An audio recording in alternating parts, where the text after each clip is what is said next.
Salut les Scampis, c'est vendredi et c'est journée du mag. Ouais, et puis aussi c'est la journée du pull de Noël. Ouais, youpi.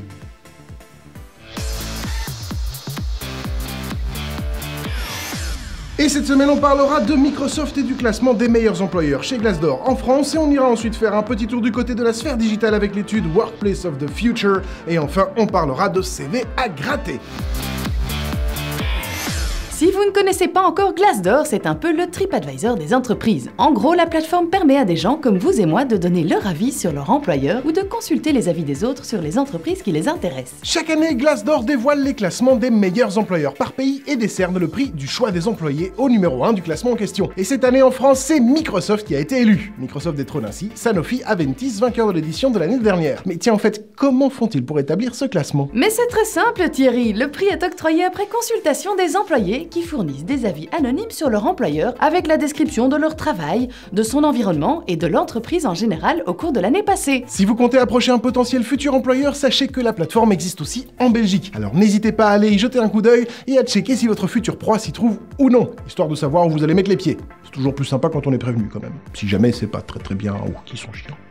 Les entreprises sont alors classées selon une note allant de 1 à 5 et contrairement à ce qu'on pourrait croire, ce ne sont pas forcément les plus grands groupes qui occupent les premières places, la preuve avec Leroy Merlin, loin devant L'Oréal ou encore Air France par exemple. Alors que l'apparition des robots effraie ceux dont les fonctions sont ou seront potentiellement impactées, l'étude Workplace of the Future, réalisée par Future Workplace et Konica Minolta, révèle que la plupart des professionnels RH considèrent en fait les nouvelles technologies comme une manière de booster la productivité des employés. Si, je vous le dis.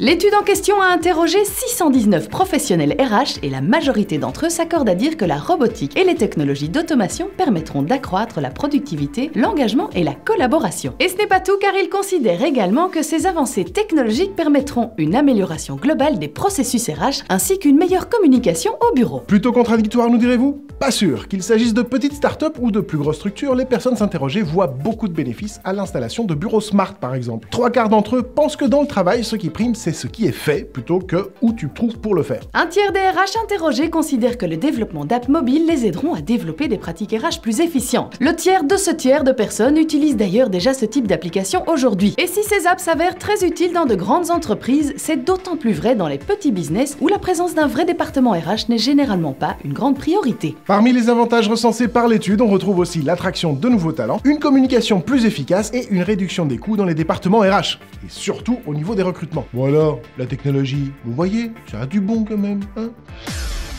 Il n'est pas toujours facile de décrocher un emploi et en particulier quand on n'a pas encore beaucoup d'expérience à faire valoriser sur son CV. Alors pour se faire remarquer, certains redoublent d'imagination. Enfin vous l'aurez remarqué, dans le mag on est plutôt friand de CV originaux. Et cette semaine on vous en a trouvé un à gratter. Thomas Belli, un jeune diplômé en événementiel nantais, nous propose son CV pochette de jeu à gratter. Le principe est simple, il suffit de gratter les 3 jeux qui dévoilent ses compétences professionnelles et sa personnalité au fur et à mesure du gradage. Pourquoi cette idée au fait ? Eh bien, après quelques mois de recherche active, Thomas a voulu faire le parallélisme entre le marché du travail et les jeux à gratter. Certains postulent abondamment dans l'espoir un jour d'être embauchés, et d'autres n'ont juste qu'à envoyer un CV pour être sélectionnés. Tout comme certains achètent beaucoup de tickets à gratter sans jamais rien gagner, et d'autres raflent le jackpot sur un one-shot. Enfin voilà, il espère simplement inverser la tendance. Bon, la métaphore est à nuancer quand même, mais mine de rien, le CV donne un aperçu assez intéressant de certaines de ses compétences, comme le graphisme, les techniques d'impression, le maquettisme, la communication, la gestion d'un budget et la gestion d'un projet. Thomas a envoyé son CV à une quinzaine d'entreprises ciblées fin novembre et nous on serait bien curieux de savoir ce que ça a donné. Donc Thomas, si tu nous regardes, dis-nous si ça a marché. Voilà, c'est tout pour cette semaine, on se retrouve la semaine prochaine, même heure, même endroit. Oui, et sur les réseaux sociaux comme d'habitude. Oui, on garderait pas les pulls toute l'année? Ouais. Ouais, hein? Non. Allez, esprit de Noël, tout ça. Non. Bon bah joyeux Noël.